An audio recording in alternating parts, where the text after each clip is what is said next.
What's one job that pays a lot but no one knows about? Look up saturation diver. It's a horrifying profession. They work at extreme depths. Like up to 1,000 feet deep. Pitch black dark. Cold. Some say every once in a while working down there they feel the water rush by and whirl around, meaning something big swam by. But they can't see it. They usually are repairing and installing gas lines or something. Here's where the name comes from. The blood has to be saturated with various gases because of the depth they are in. Ascending back to the top after a day at the bottom of the ocean isn't that simple. You have to ascend slowly or basically your blood will expand all the gases and fizz up like a shaken-up soda can. Possibly killing you. So you have to go up slowly. Very slowly. At this depth it would take like 10 hours to ascend. So what do?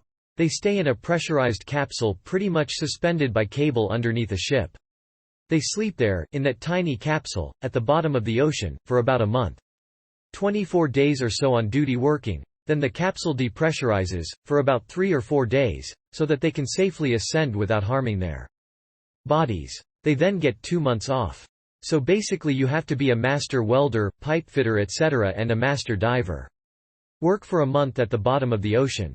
Get 2 months off. For that month they get paid anywhere from $50 to $90K.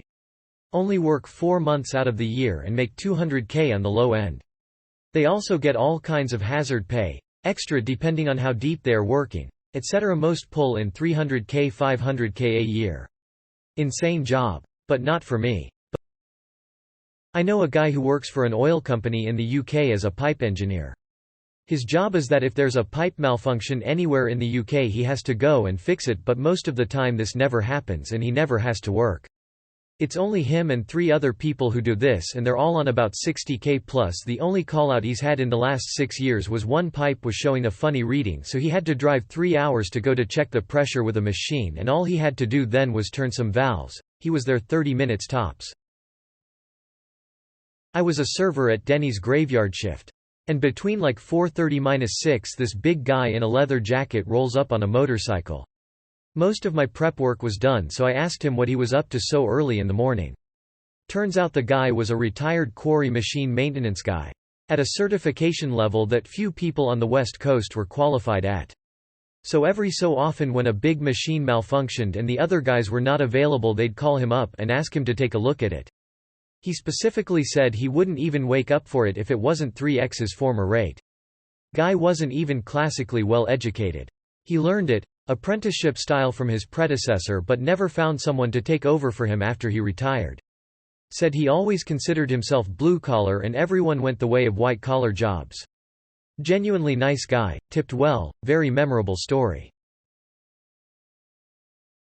My brother-in-law is an illiterate high school dropout and makes around $80K a year as a welder. This is in the southern part of the US, so that's a good living here. A friend of mine brother is autistic. He's very good at finding patterns, video games, etc. He went to college for geography and failed horribly, like really bad. However, his geography teacher noticed he had an incredibly gift when it came to geography. He now makes like $250,000 a year working for one of the big oil companies analyzing geographical data and telling them where to drill. He even has a special manager who literally only handles him. Apparently he's really good at his job, and his dad feels like he's vastly underpaid for what he produces. Elevator installers. Those guys make a killing. Once you finish your apprenticeship you make $100,000 plus in any major city. I know some senior foremen, supers that make about $300,000 doing it. Backup. Link median salary $97,000. And that doesn't include premium time and holiday pay. Every hour they work over 8 is overtime and over 10 is double pay. $43 per H-train conductor. Bout to get new contract with a raise though, so even more. Court stenographer. My wife is an official in a state court, makes well over $100,000. I recently found out those people who drive horses in horse trailers to and from a location get a minimum of $750–1,000 per horse. They make anywhere from 2 load up to 16 horses at once trailers. Fill that up. And a 3-hour drive both ways can net you $16K in a weekend. On a longer run from say the Hamptons to Florida it's 2K per horse and up, and now you're at 32K for 2 to 3 days worth of driving.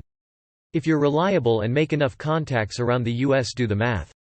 You're dealing with wealthy people who love their big pets and don't bat an eye spending a few K to ensure their big babies make the trip safely. If you don't mind driving a pickup and navigating a huge trailer on the back, it's a clean living. Just like shipping cars is big business, the hassle involved combined being at the mercy of the few places that do it. You have no choice but to pay up. I also bet those prices went up what gas runs these days. Quantity surveying. I earn £120,000 PA and I'm 29. I mean, I'm sure people know film can pay a lot, but they don't know the breadth of jobs available within the industry.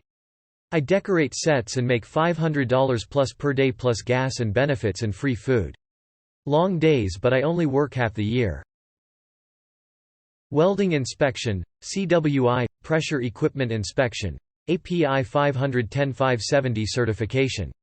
I make about $150,000, CDN, a year, and I only work 6 months. If I told you I'd have to kill you, and I don't like doing that for free. Geologist. It's not no one knows about, but it's pretty fucking underrated. In Australia, holding up a stop sign on a construction site can pay up to $100, $150,000 a year. Air traffic controllers. Highest suicide rate of any profession. Hard pass. Great pay, but you're responsible for thousands of people's lives. All pass. Slitte.